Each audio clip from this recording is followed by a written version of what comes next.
നമസ്കാരം. ക്ഷീരമുള്ളൊരകിടിൻ ചുവട്ടിലും ചോര തന്നെ കൊതുകിന് കൗതുകം എന്ന് പറയുന്നത് പോലെ കുംഭമേളയെ പലരും അനാവശ്യമായി വിമർശിക്കുന്നതായി കണ്ടു. വിമർശനം വേണ്ട എന്നല്ല, അനാവശ്യമാവരുത്, അത്രമാത്രം. മഹാകുംഭമേള വിശ്വാസത്തിൻ്റെയും വ്യവസ്ഥാപിത സംവിധാനത്തിൻ്റെയും അതിമഹത്തായ സംഗമമാണ്. സനാതനധർമ്മത്തിൻ്റെ അതിപ്രധാന മഹോത്സവങ്ങളിലൊന്നായ മഹാകുംഭമേള ആധ്യാത്മികതയും സുസംഘടിതമായ മാനവ പ്രവർത്തനവും ഒത്തുചേരുന്ന അപൂർവ സന്ദർഭമാണ്. ഈ മഹാമേളയെ വിമർശിക്കുന്നവർ അതിൻ്റെ മഹത്വം മനസ്സിലാക്കേണ്ടതുണ്ട്. ഞാൻ ഫെബ്രുവരി 1 മുതൽ 10 വരെ മഹാകുംഭമേളയിൽ നേരിട്ട് പങ്കെടുത്ത ഒരാളായിട്ടാണ് ഇതിന് സാക്ഷ്യം വഹിക്കുന്നത്. സംഘടനാ മികവ്, ശുചിത്വവും സൗകര്യങ്ങളും, അതുപോലെ മാലിന്യ നിർമ്മാർജ്ജനം, കുംഭമേളയിൽ ശൗചാലയങ്ങളുടെ കാര്യക്ഷമത അനിവാര്യമാണ്. ആയിരക്കണക്കിന് താൽക്കാലിക ശൗചാലയങ്ങൾ നിർമ്മിച്ച് അതിനെ ശുദ്ധമാക്കുന്നതിനായി പ്രത്യേക സംഘങ്ങൾ 24 മണിക്കൂറും പ്രവർത്തിച്ചു. ജൈവമാലിന്യങ്ങൾ പ്രോസസ്സിംഗ് പ്ലാന്റുകളിൽ ശാസ്ത്രീയമായി സംസ്കരിക്കുകയും ചെയ്തു. നദീ ശുചീകരണത്തിന് ഗംഗ, യമുന, സരസ്വതി നദികളെ ശുദ്ധീകരിക്കുന്നതിന് പ്രത്യേക ദൗത്യങ്ങൾ നടപ്പിലാക്കിയിരുന്നു. ഓരോ നിമിഷവും നദിയിൽ തള്ളപ്പെടുന്ന മാലിന്യങ്ങൾ ഫിൽട്ടർ ചെയ്യുന്നതിനായി പ്രത്യേക സംവിധാനങ്ങളെ കോർത്തിണക്കിയിരുന്നു. പ്ലാസ്റ്റിക്കിനും മറ്റ് മാലിന്യങ്ങൾക്കും നിയന്ത്രണവും ഉണ്ടായിരുന്നു.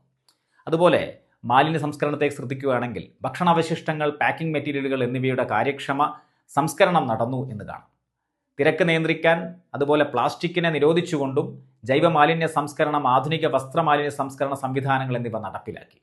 കുംഭമേളയുടെ ആധ്യാത്മിക പ്രാധാന്യം, കുംഭമേള വെറും ഒരു തീർത്ഥാടനമല്ല, അത് സനാതനധർമ്മത്തിൻ്റെ ആഴത്തിലുള്ള തത്വശാസ്ത്രത്തിൻ്റെ പ്രചാരണമാണ്.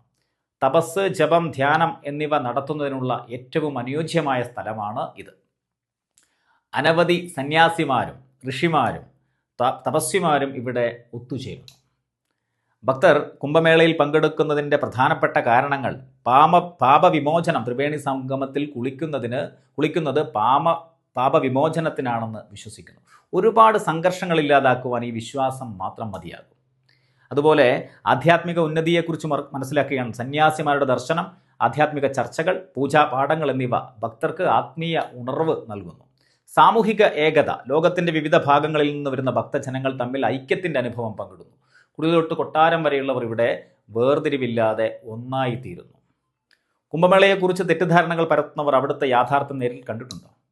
1500 കിലോമീറ്റർ താൽക്കാലിക റോഡുകൾ നിർമ്മിച്ചും സുരക്ഷാ സന്നാഹങ്ങൾ ശക്തിപ്പെടുത്തിയും ശുചിത്വം ഉറപ്പുവരുത്തിയും ലോകത്തിലെ ഏറ്റവും വലിയ മാനവ സംഗമം ഒരുക്കിയിരിക്കുന്നു. വിശ്വാസികൾക്ക് അത് ഒരു ആത്മീയ അനുഭവം മാത്രമല്ല, ഭാരതീയ സംസ്കാരത്തിൻ്റെ മഹത്തായ പ്രകടനവുമാണ്. ആഗോള മാധ്യമങ്ങൾ പോലും മഹാകുംഭമേളയെ ലോകത്തെ മികച്ച മാനേജ്മെൻറ്റ് സംഭവമായി വിശേഷിപ്പിക്കുമ്പോൾ അതിനെ വിമർശിച്ച് മാത്രം തളർത്താൻ ശ്രമിക്കുന്നവരുടെ ഉദ്ദേശം എന്താണ്? കുംഭമേള വിശ്വാസത്തിൻ്റെ ഉത്സവമാണ്. അത് സനാതനധർമ്മത്തിൻ്റെ ശാസ്ത്രീയ, സാങ്കേതിക, ആധ്യാത്മിക, സാമൂഹിക ഏകതയുടെ ജീവഹൃദയവുമാണ്. അതിനെ നമുക്ക് അഭിമാനത്തോടെ സംരക്ഷിക്കാം. കുറ്റം മാത്രം പറയുന്നവരുടെ വാക്ക് കേട്ട് ഈ അവസരം നഷ്ടപ്പെടുത്തിയവർ ഉജ്ജയിനിലെ കുംഭമേളയിൽ പങ്കെടുക്കാൻ ശ്രമിക്കണമെന്ന് അഭ്യർത്ഥിക്കുന്നു. എൻ്റെ വിശ്വാസം എനിക്ക് എത്രമാത്രം വലുതാണോ അപ്രകാരം തന്നെയാണ് അവരന് അവൻ്റെ വിശ്വാസവുമെന്ന് പൂർണ്ണ ബോധ്യമുള്ള വ്യക്തി എന്ന നിലയിൽ സ്നേഹബഹുമാനങ്ങളോടെയാണ് ഞാൻ ഈ കാര്യങ്ങൾ പറയുന്നത്.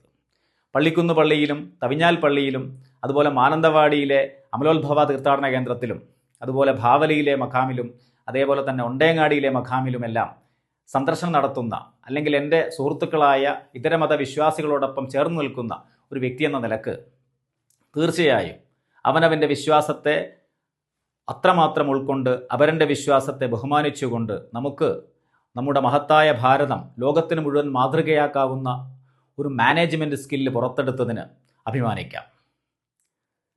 മകൻ്റെ മരണം കൊണ്ടാണെങ്കിലും മരുമകളുടെ കണ്ണീര് കണ്ടാൽ മതി എന്ന് പറയുന്ന ഭാവത്തിലല്ല നമ്മുടെ ഭാരതം എല്ലാ തരത്തിലും സകല മതങ്ങളെയും സകല പ്രത്യയശാസ്ത്രങ്ങളെയും ഒരേപോലെ പുൽകിക്കൊണ്ട് വിജയത്തിൻ്റെ വികസനത്തിൻ്റെ പൂർണ്ണതയിലേക്ക് എത്തുന്നതിനായി നമുക്ക് കൈകോർക്കാം.